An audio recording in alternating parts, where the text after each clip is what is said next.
nagikan sa katasan, na nadawat ninyo ang maglipay gihapon kamo hangtod niining adlaw.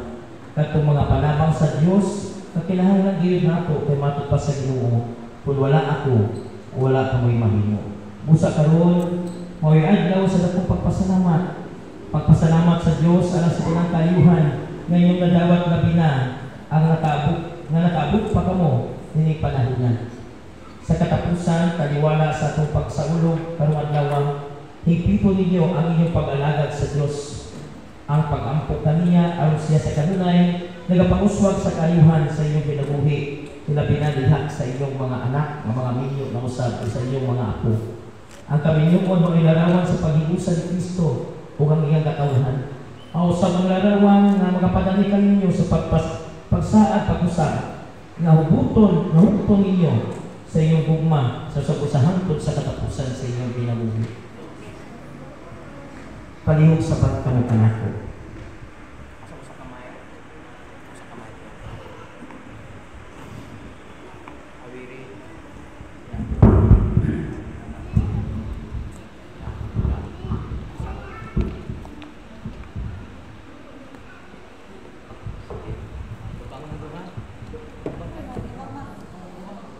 Tubang.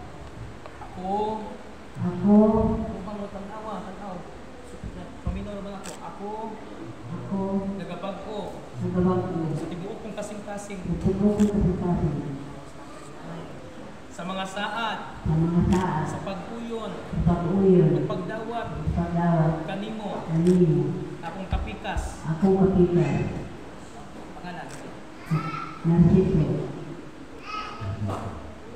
Itubot Ginoo. Nga kami. Magkahiusa. Sa kasing-kasing. O hunahuna. Bisay usay mahitabo. Maayo dautan. Sa kahmugaway ug kapitos. Sa sakit ug maayong panglawas. Hangtod ang kamatayon. Mubulag ka namo.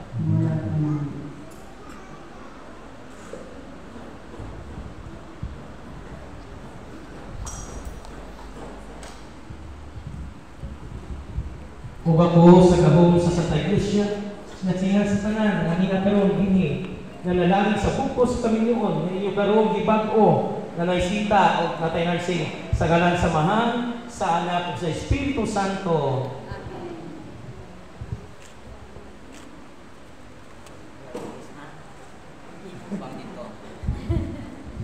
Tubang ito. Mabuhi ang bagong kasal. Mabuhay. Karon ito padayon ang Santos nga misa. Anya pang kiss ha, anya pang